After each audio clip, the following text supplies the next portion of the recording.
evening, young adults. Welcome to this week's Adulting 101 on our shift weekly fellowship for today.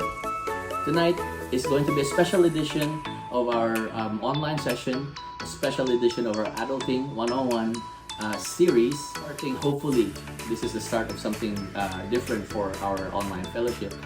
We are going to have a special guest, and we're going to interview him and ask him about his life as a young adult, getting into it, finding ways to enjoy his adult life. And hopefully you guys will learn something from this short conversation I had with one of my closest friends over the years. So sit back, enjoy this episode, and welcome to our Adulting 101, the Adulting Conversations. Okay, may buntag Mike. May buntag. So, naami karon diri sa Bading, no? Robinson's Galleria, just to have fellowship together. Si Mike is one of my long-term friends, so 10 years naming nakailan eh. And so thankful to God that over the years, we've been able to bless and encourage each other. Yeah, hopefully mo sa diyang pa, no? Na-bless ka sa Yes, so much. Kaya. Yeah. And we're here. Well, he's here because I've decided for this episode of Adulting 101 sa shift, I want to interview somebody young adult yun, and maybe perhaps with his experience and insights into adulting, ma-encourage but yes. So before we continue, we just want to let you know that this episode is brought to you by Your Free Coffee. Give it a try.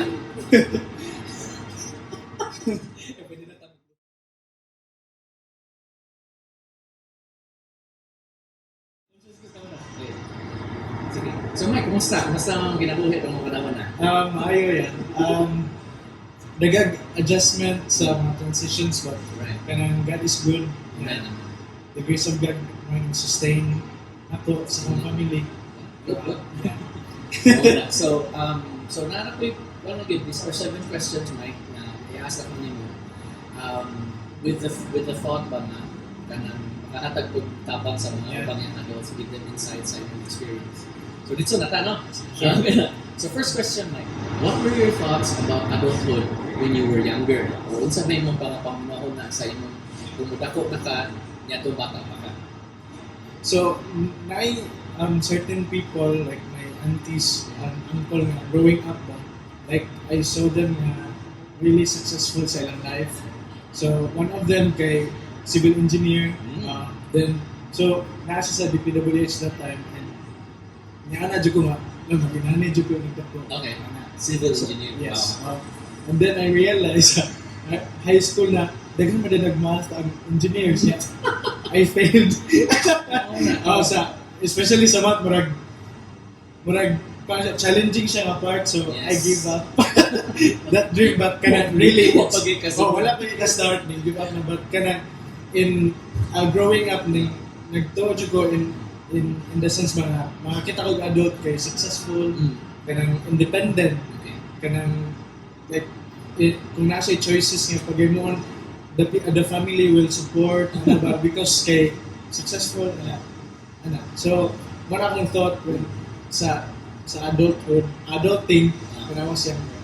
Okay, so muna niya kanang I think that many of the young adults na ng idea ba lagi we see adults as having responsibilities or families or jobs or businesses. Yeah, there are certain aspects po sa adulting na di nato makita until we get into it. Yes. Based on my experience.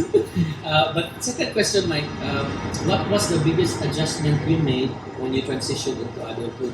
Ang sa mga pinakadako na imuhang i-adjustan na ningsud na kas pagka dakong tao. Okay, dakong tao. Adulthood. So, ang transition sa adulthood sa akong life was actually smooth because of my situation. Before I graduated college, my dad was hospitalized like 20 times, more than 20 times for 4 years. I didn't know that. Okay. So, wow. And akong papa is the breadwinner. Okay. So, and then that time happened, ito nga time na itabo ko siya. I realized nga after I graduated, murag na-adyo ko responsibility for my family. Especially when na-hospital na si Papa, like, in and out, Jud, for 20 times, Jud. Nga, dito na ko na-realize that I have to do something after I graduated. Even gani sa akong college, kaya dili naman makasupport ang Papa for my tuition. Right. So, nagdepende dyan ko ni Lord. Ato, that time, na dyan ko nga, Lord, pag-graduate dyan ko, para ako yung matabang sa family. So, it was smooth, but it's difficult. Nga transition, gani. Kay mura siya kanang kuan ba, mura siya opposite pero mura paradox ba? Yeah. Opposite siya pero nahitabo sa usa ka situation. Yes.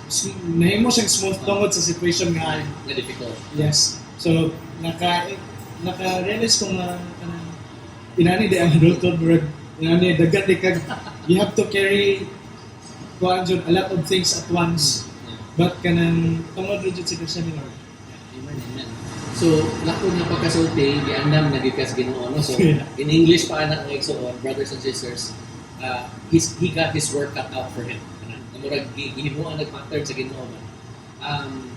And of course, kanang dili pud tanan nga mo go into adulthood will have this same experience kay lahi ta na experience, but hopefully sa i-share ni Mike karon so by the way, Mike and Mike, you know, it's like an echo in here, so hopefully sa i-share ni Mike ba nga even in the pinakalisod na circumstance na imong masudlan wa pagay siya ning adult, but God already prepared him for adulthood.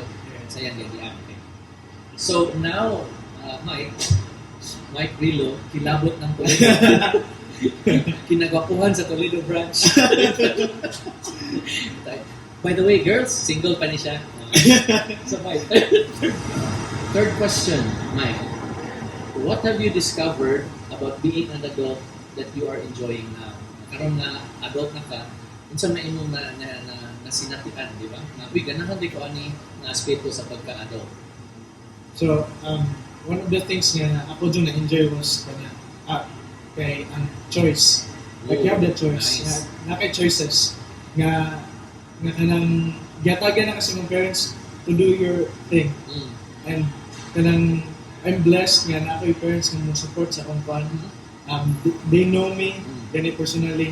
Yeah, they know nga kung unsa kong buhaton, the Lord is with me. Awesome. Naa si Lord sa akong journey. Yeah. So, mga pila na 2 transitions na from working to ngaling resign ko, then started my own small business, and kanang nakita na ko nga my parents are very supportive, even my friends, my family, I want them to be involved in my business. So blessing na nga nakoy choice, but even though nga nakoy choice, dili manangit gyapon ko sa mga parents if mulakaw ana ba, no? And really get their blessing kay napang ko silang roof. But kanang muna, I enjoyed it a lot, and also kanang usa sa blessing sa usa ka adult is that kanang tanang experiences sa imong life ba kay it's that time nga imo i-apply sa imong life yung mga learnings sa Bible school, no? mga preaching ana gani nga imong ma-apply kay nana kay imong pagaling choices sa imong nang tarungon imong life. Nice. So you mentioned ka ganing Mike na you're still in your parents' roof. So Yes. sabot naka sa atop na to. Under. Ako lang giklaro okay, but like audience might be confused. So he's still by the way, kanang especially no, I mentioned this on our first adulting 101 session ba na especially sa Philippine culture, sometimes dugay gid kanang because of the different economic situation sa Pilipinas. Naagi times na nag-adulting adult na ka, you're still with your family. That's not a bad thing as it is. Kay pwede man na you're still living with your parents but you're also helping them financially like Mike is. Pero kung kanang iabot na ka 45, 46 niya, sa liga po kasi ng mama, lahi ka na sa ano. Dili na adulting, no? Bunging na siya. But anyway, seriously speaking. So Mike, moving on. So now that you have you're enjoying the ability to make choices, no? Because we all have that ability. Ang difference lang sa adulthood is that we get to make our own choices now, and at the same time, katilaw po sa consequence because we're responsible na for our choices. Meanwhile, sa mga bata pa ta, ang ato pang guardian or parents mag-come sa choices because we have not yet come to a point where we've abot ta sa kanang panimuot ba na kamaon ta mo decide. We've not yet come to an age of maturity where our decisions make sense. So yeah, next question. Oh, by the way, para sa kasayuran sa atong mga televiewers. So Mike is he used to work in a call center setup. Call center agent ni siya, and then at a certain point in his life, the Lord impressed into him mo go into business siya, and plus kanang makafocus siya fully sa ministry. Brother Mike, serious gano. Mike is also involved in his local church in Toledo City. So the next question is perfect kind of segue. How has having a strong spiritual foundation helped you in your life as an adult? No? Unsay na itabang sa imong kinabuhi ang kay likod na relasyon sa Ginoo? Okay, Labi na sa imong pagka-adult. Yeah. I always believe na ang standard and really the foundation, especially as Christian, kay ang word yun ni Lord. Yes. So, sa tanan akong choices nga pagahimoon, dapat based sa unsa akong i-believe, unsa ang Biblia. And if you are kanang a Christian, you are introduced sa world nga me first, kanang narcissist, yes. Kanang unahon ang kaugalingon, kanang dapat ako ang satisfy. Then we Christians nga dili immune ana, or like kanang dili ta aware nga na inana yes. Then you are not founded by the word with the word of God. Then surely imo ang mga decisions sa imong life magpaling-paling gyud, like depende kung asa ang wind mo blow na gani. So it kanang really ang word yun ni Lord mo ay atong firm foundation para whatever unsay decision sa world, sa atong workplace, kay natin mga workmates nga dili pareha na to og hunahuna kanang lahi jud kuan ba background, like family background or anything, culture, but when you have the Lord, when you have the word of the Lord, kanang surely nga ang imong mga choices nga pagani mo dili jud ka walay consequences kung dili panalangin. So wherever you go, kanang iput jud ang sa kasing-kasing ang word ni Lord, and it will guide you jud, it will direct your steps, it will direct you, and kanang wala mo prosper ka, and you don't have to compromise pa yun. Kaya kabalo mo ka naaman si Lord nimo. Yes. Yeah. So si Lord pa jud imong para nimo imong ultimate na goal nga mapalipay si Lord, diba, sa life. So wala. Yeah. Good. So, kanang which is nice ko na nga imong i-bring up Mike, because sa goal here sa Shift, one of the things here in Shift Good is because like Mike, it's a movie. Like Mike, ako po, Mike sa ko. I also believe in God, and I have a relationship with God. Kanang it is an important aspect yun in our lives, no? Especially if you're somebody getting into adulthood na you're like, it's like may na lang somebody's guiding you through it, no? Your parents maybe, or older brother or older sister. But if no one's there to guide you, then God will be there to guide you. And this is the goal of Shift, our young adults ministry from Maranatha.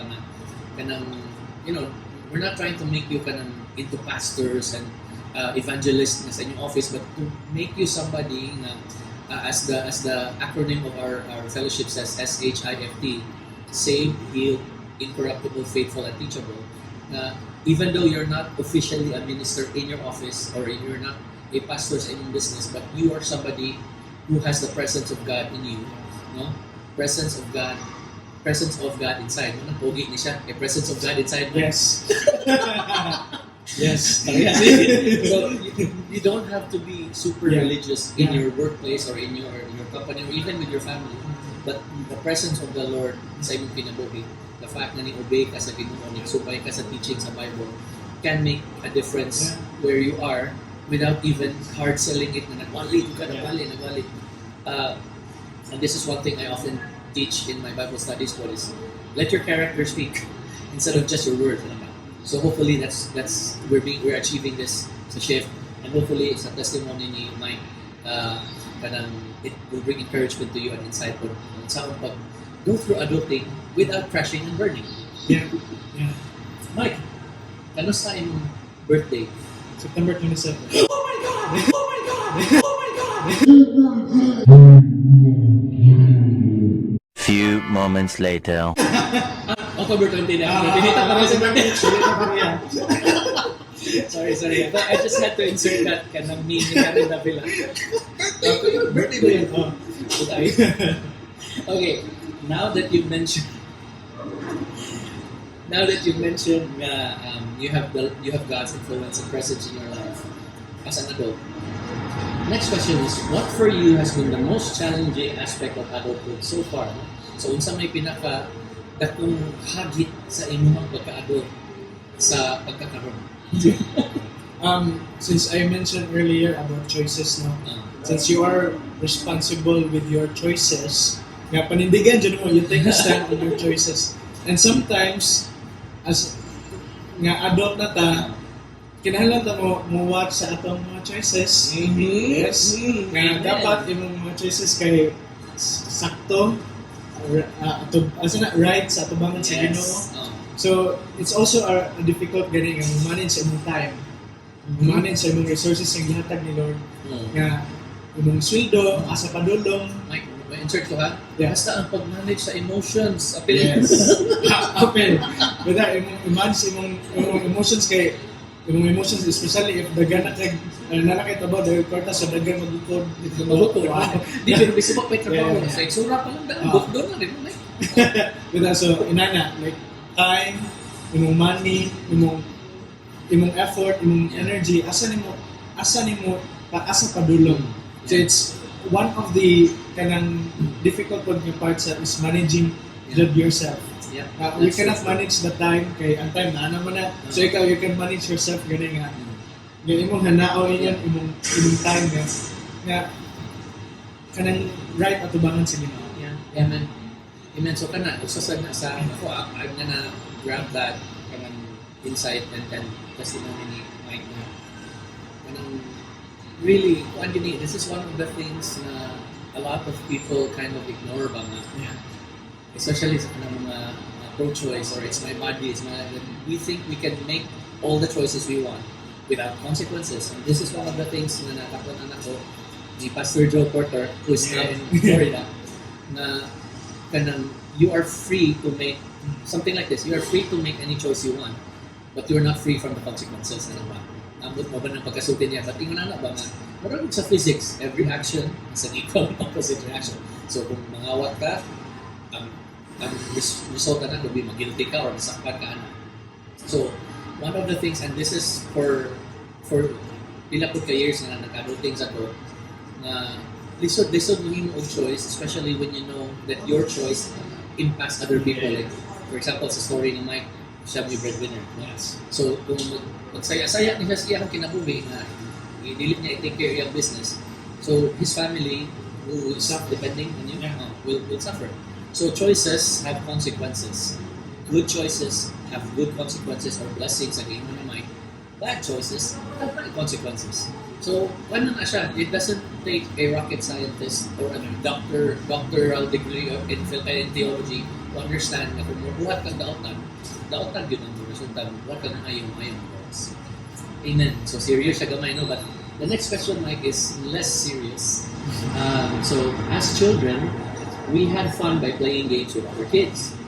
How can we as young adults, or how can you guys as young adults still have fun and not lose our childlike joy and sense of wonder? So, saya. Itong mga bata-bata, nalingaw ta magduwa sa itong mga makada, kababata na to.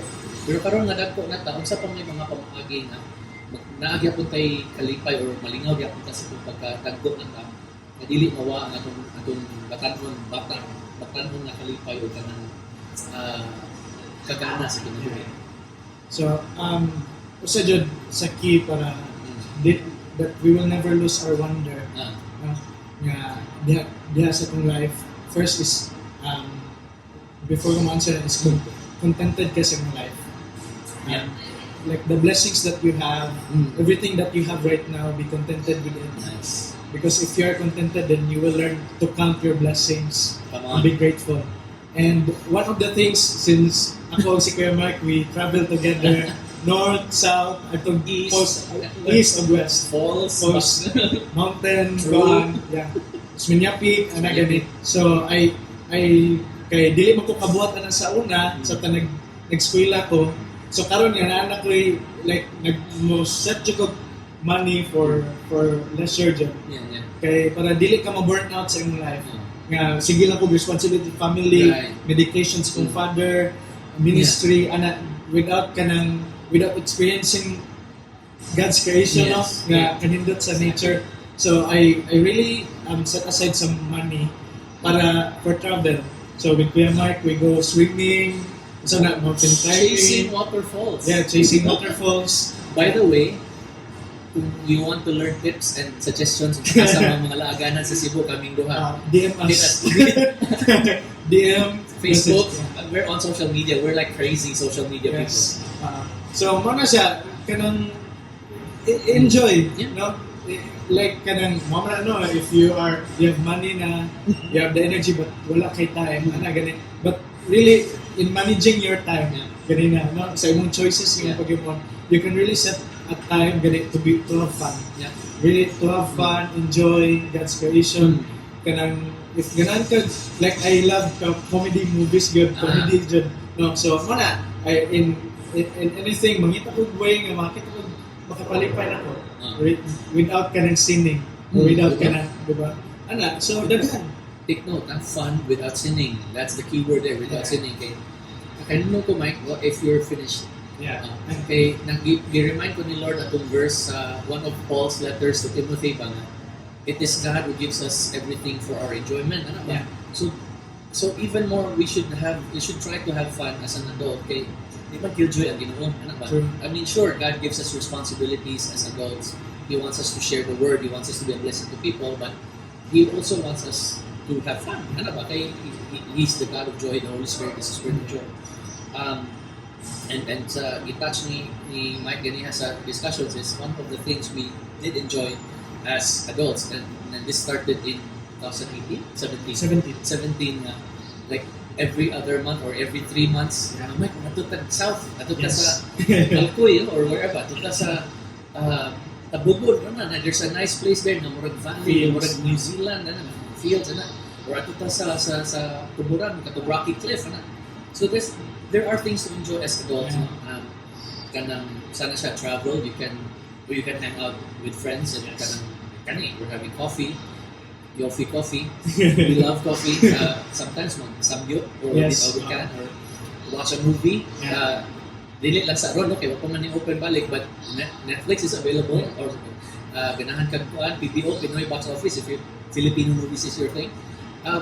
I think one of the things na mawag yun sa most adults when they grow up is kanang having fun and joy and having a sense of wonder about it. It doesn't even have to be expensive.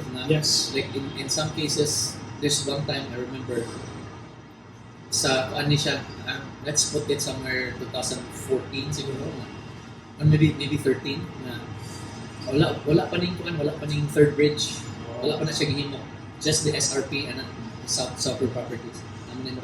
Plaza diyan. And I would just sometimes sit there watching the whole island, enjoying the breeze of the sea, and nice just to relax, and that's kind of fun for me, So for you, young adults, basig all work and no play, kanang have a break, have a Kit Kat. Gana product placement because God is not boring, and your life as an adult in Christ should not be boring. Speaking of fun, Mike. Okay, muna na yung surprise part sa ato ang presentation. So ako nang gingan na.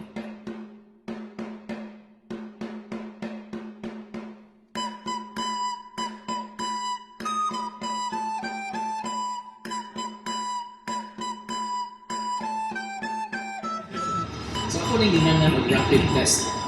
Dili na siya swab, pero it's rapid test rather. I'm gonna give you quick questions, choices. answer as quick as possible without giving an explanation. Okay. Okay? Kanang for you guys at home, pwede sa mong answer, no? Kung kaparehas mo ko ni Mike. Okay. This can be anything under the sun. Okay. Number 1, leadership or membership? Leadership. Okay, good. 2, Bethel Music or Hillsong United? Bro, Don't explain. okay. Better. Okay. 3, MCU or DCEU? MCU. Yes, please. Number 4, Money Heist or Squid Game? Squid Game. Squid Game, I like Squid Game. I really like it. Number 5, hashtag Laban Lenny or hashtag Sarah or? Don't explain. Laban Lenny. Pink deck ka. O Squid Games, pink mo. Number 6, Christmas Eve or New Year's Eve? Christmas Eve. Oy, di ba? O parehas na ganaan sa kung sa mga lahir na yun ng Christmas Eve, bakit murag there's presents, abrihan na New Year cake. I don't know. No need to explain. Number 7, Blackpink or BTS? Blackpink. Healing din sa K-pop. Yeah. Number 8, face mask or face shield? Face mask. Number 9, Netflix or Disney Plus? Netflix. Di ba? Mas daghan. Mas accessible sa dito. Number 10, seriously, pamina mo, formal dating or no labeling? Formal dating. Niya, kinsa man. Wala. Wala. Zero. Girls. Number 11. Okay, kay Bawad ko sa answer, but I have to ask anyway. K-drama or real life drama? K-drama. Couple life. 12. Coffee shop or eat all you can? Coffee shop. Oh, di ba? Yes. Number 13. Okay, round neck shirts or collared shirts? Round neck. Kita na bantayan ako nito. Ano yun? Familiar kayo sa mga Pilipino? Jollibee or McDo? Jollibee. Yes! Good answer! Okay, number 15. Based ni sa last session sa shift. Job satisfaction or high salary? Job satisfaction. Take note. Number 16. Pera o ba yun? Pera. Yung ba yun? May laman. Number 17. Mountain scenery or beach vibes? Beach. Kada adlaw ka mo picture sa beach. Beach guys. Okay. Number 18. Marry younger or marry later? Marry later. Okay, single pa man siya. Ah. Number 19. Second to the last. Faith or fortune? Faith. And finally, number 20. Charisma or character? Charisma. Okay. Sige. Okay. Diba? Now we are on the last question. Diba? Hindi permiho may gina nila. Okay, last question, Mike. What message would you like to impart to young adults transitioning into or already in adulthood? Or sa mga imong mensahe sa mga patanon or mga nagsurot pa doon na mag-adult or naana sa adulthood? So, ako, you don't have to know everything, John. Mm. And the Lord will just lead you to right places. And you don't have to worry about it. All you have to do is really cling to the Lord. Cling to Him no matter what. Kay siya ang source sa tanan. Like life. In Him there's life, there's joy, there's peace. So, in transitioning, like, maratog shocking ako. Shock ang nahitabo sa akong family, sa akong papa, sa akong responsibility as an adult. But I really believe that there's grace and there's kanang way.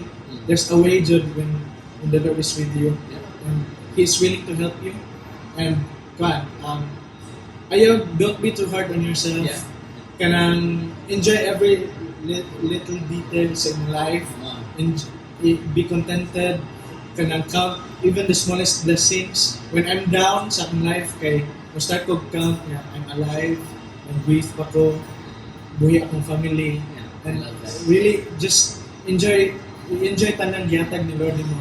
Kay I've read this that sa atong life daw, the Lord has 10,000 reasons nga why you should thank Him. Diba? Yeah, Hashtag every day. 10,000 reasons. Yes. So, muna, I enjoy ang life. Kanang, you don't know, kanang, dili kinahanglan nga, masayo nimo tanan. But in the process, you will learn, get up, the righteous will fall 7 times, but he will rise up to 8. That's right. Yeah, That's so, don't give up. Yeah. Don't give up. Good, no? So, yeah, that's it is a good one. That's a very good advice. Eh? Kanang life, especially the life of an adult, is not as easy as the life of a child. Yeah. Uh, as mentioned ganina ni Mike, na as you grow into adulthood, you will make choices. You're free to make choices, but you're also uh, given more responsibility. You'll be making more choices, but that's attached to other people, either depending on you or connected to you. You're not just living for yourself as an adult, because eventually, whether you have the same situation as Mike, as currently breadwinners in your family, or you're gonna get into a marriage relationship soon, it's not just about you anymore. And so there are many questions about adulting na ay daghang mga temptations, daghang distractions, and if dili ka determined to trust God in your adulting process or in your adulthood that you've entered into, daghang gimupol ni mga forces. Especially there's daghang mga philosophies and ideologies sa kalibutan, like climb the corporate ladder, bahala na kinsa imong matumban, or kanang it's every man for himself, or dog eat dog. Iro baka og iro. Literal kay ba, but it's like survival of the fittest one.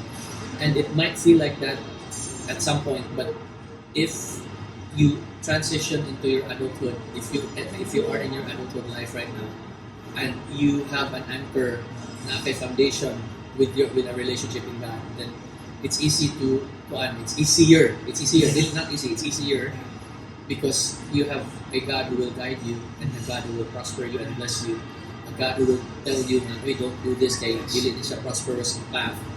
Do this, because even though this one is a more difficult path, I have blessed it for you. So that's it for tonight sa atong shift adulting 101. So thank you kayo, Mike. Thank you, Mike. For those of you who are interested, ang cellphone number ni Mike is Gcash. Send Gcash or kanang love notes. Give it up. So Mike is one of my friends from Toledo. He's a brother in Christ, and we've been friends for over a decade. Yeah. And if that's probably one of the reasons why I asked to talk to him, kay Bato na this guy legit gini siya. He has integrity, and dili lang niya siya na Kristohanon for the sake of Kristohanon. So I hope that you learned something from his testimony and from our kanang rapid test. Yes. Questions. Kanang K-popper ni siya. Makita ninyo sa buhok. But yeah, thank you kay Mike. And so I hope you guys learned something or pick up something. See you next Wednesday for another shift online session. Have a blessed day. God bless you. Go with God, because God goes with you.